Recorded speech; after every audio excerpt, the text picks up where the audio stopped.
శుభము. ప్రభు నీకు తోడై ఉండెను. ఎవరిది శుభవచనము? మరియా, భయపడకము, దేవుడి వలన నీవు కృప పొందితివి. ఇదిగో నీవు గర్భము ధరించి కుమారుని కని ఆయనకు యేసు అని పేరు పెట్టుదవు. నేను పురుషుని అడగని దానిని ఇది ఎలా జరుగును? పరిశుద్ధాత్మ నీ మీదికి వచ్చును, సర్వోన్నతుని చెప్పి నిన్ను కమ్ముకొను. కనుక పుట్టబోయేవాడు పరిశుద్ధుడై దేవుడు కుమారుడు అనబడును. దేవుడు చెప్పిన ఏ మాటయు నిరర్థకము కానే రాదు.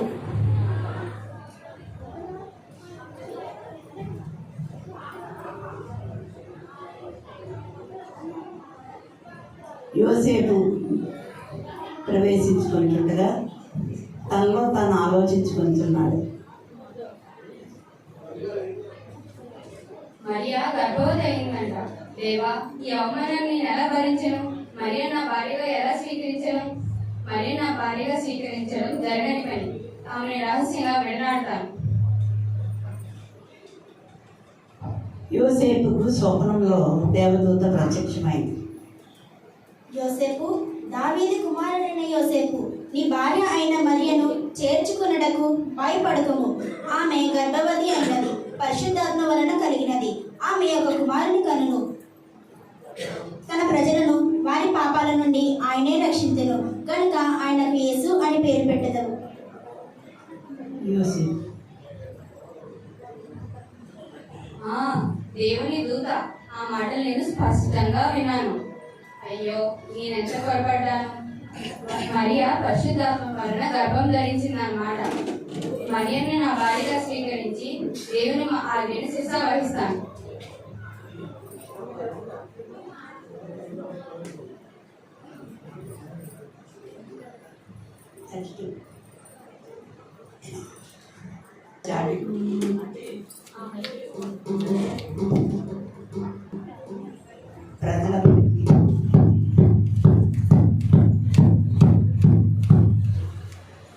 ప్రజలందరికీ తెలియజేసేది ఏమనగా, ప్రజలంతా తమ తమ సొంత గ్రామానికి వెళ్లి ప్రజా సంఖ్య రాయించుకోవాల్సిందిగా కైసరు ఐగుప్తు వారి ఆజ్ఞ.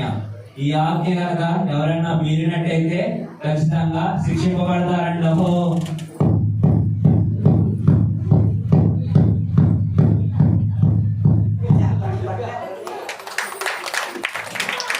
యోసేపు దావీదు వంశంలోనూ గోత్రంలోనూ పుట్టినవాడు కనుక తనకు భారీగా ప్రదానం చేయబడి గర్భవతి అయిన మరియతో కూడా ఆ సంఖ్యలో వ్రాయబడ్డకు గలిలయలోని నజరేతు నుండి యూదయలోని బెత్లెహేము అనబడిన దావీదు ఊరికి వెళ్ళాను. వారికి సత్రంలో స్థలము లేనందున. అమ్మా, మేము గలిలయ నుండి నజరేతు నుండి యూదయలోని బెత్లెహేము గ్రామం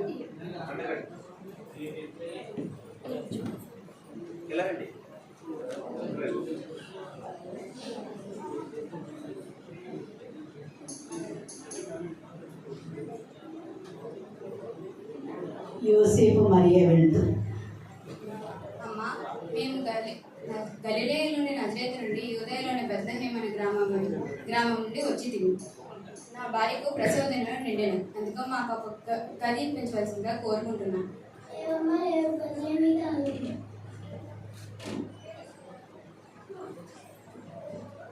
అమ్మా, మేము గలిలయ నుండి నజరేతు నుండి యూదయలోని బెత్లెహేము అనే గ్రామం నుండి వచ్చి తిని నా భార్యకు ప్రసవ దినం నిండాను.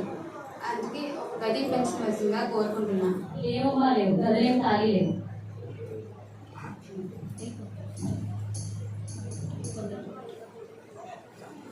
ఆ దేశంలో కొందరు గొర్రెల కాపరులు తమ మందను కాయించుండగా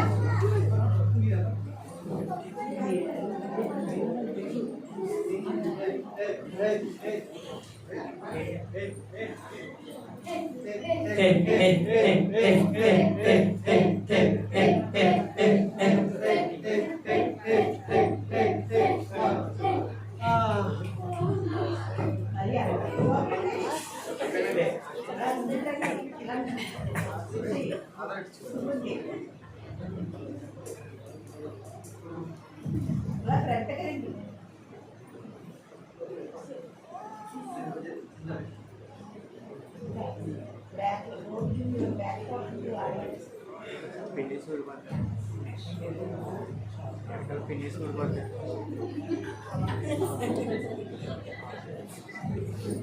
జబదే యోహాను పేతురు లేకుండా లాగి ఎప్పుడు చూసిన ఎవరిద్దరా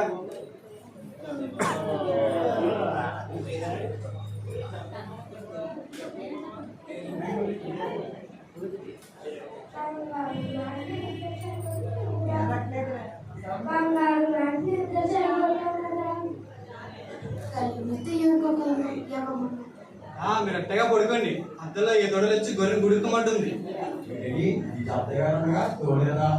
ధైర్యం సంగతి నాకు బాగా తెలుసులే చిటికలేరండ్రా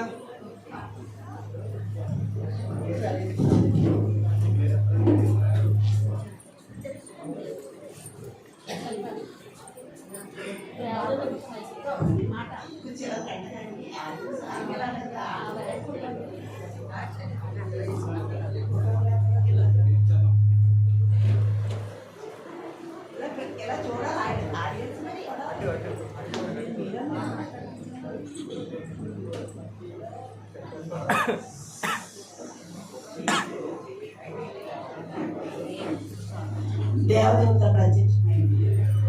గొల్లలు భయపడుతూ కాళ్ళకు కళ్ళకు చేతులు అడ్డు పెట్టుకుంటారు.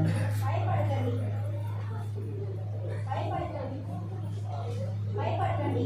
ఇప్పుడు ప్రజలకు కాబోయే మహా సంతోషకరమైన సువార్తను ఆయన మీకు చెప్పుచున్నాను.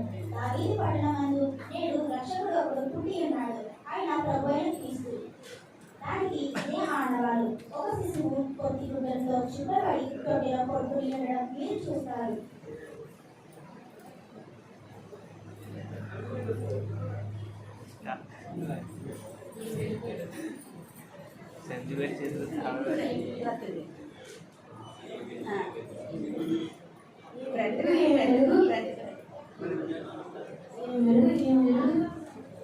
జాగో మామ, నేను పుట్టినప్పటి నుండి ఇంత వెలుగు చూడలేదనుకో. అబ్బాయిలు ఏం దోక చెప్పిన వాళ్ళు విన్నారు కదా, మన కోసం రక్షకుడు పుట్టాడని. ఆయన పూజించడానికి ఒక మంచి బలిసిన కొని ఆడంరా. అలాగే జాగో మామ.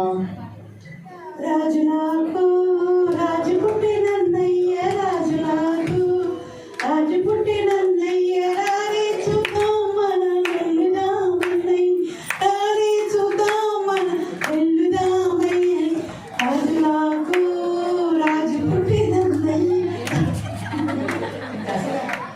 ఏమీ అడ్డులేదు.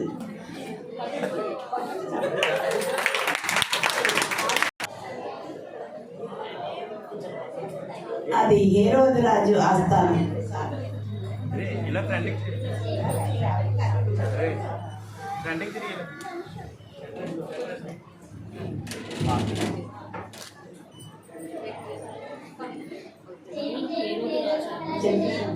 అది హేరోదు రాజు ఆస్థానం.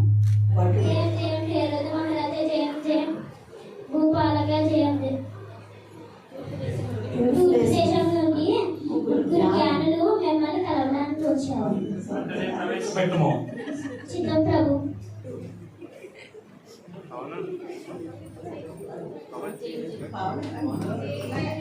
మహారాజా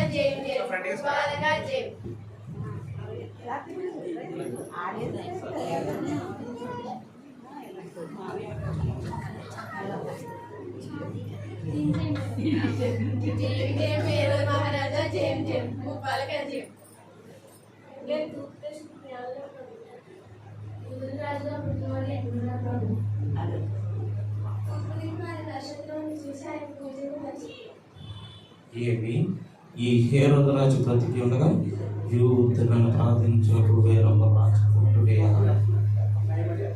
జ్ఞానులారా, యూదుల రాజు ఎప్పుడు పుట్టినో ఎక్కడ పుట్టినో మాకునో తెలియదు. మీరు కనుగొని మేము ఆ రాజును పూజించలాగా మీరు మాకు తెలిపండి. ఇక మీకు శుభం కలుగు.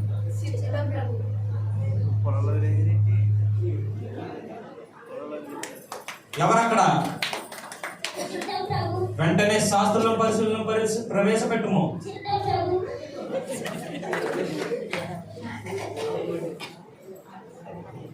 శాస్త్రం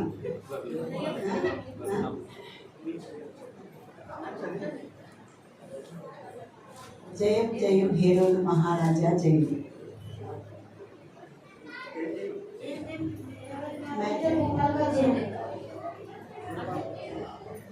శాస్త్రారా, యూదుల రాజు ఎప్పుడు పుట్టినో ఎక్కడ పుట్టినో శాస్త్రాలు పరిశీలించి మీరు మాకు తెలియాలి. యూదా దేశపు బెత్లెహేములో ఉంది.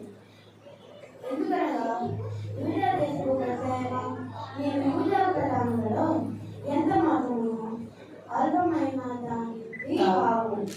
ఇశ్రాయేలు నా ప్రజలను పరిపాలించు అధిపతి నీలో నుండి వచ్చును అని రాయబడినందుకు. సరే, ఇంకా మీరు వెళ్ళవచ్చు.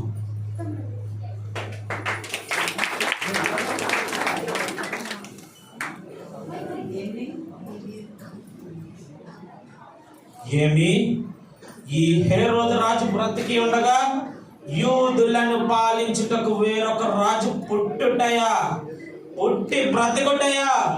ఈ జ్ఞానులు నా మాటలు నిజమని నమ్మి యూదుల రాజు ఎక్కడ పుట్టినో నాకును తెలియజేస్తారు కదా. అప్పుడు నేను ఆ రాజును పూజిస్తా. నా ఈ ఖడ్గంతో ఒక్క వెంటనే పూజను పూర్తి చేస్తా.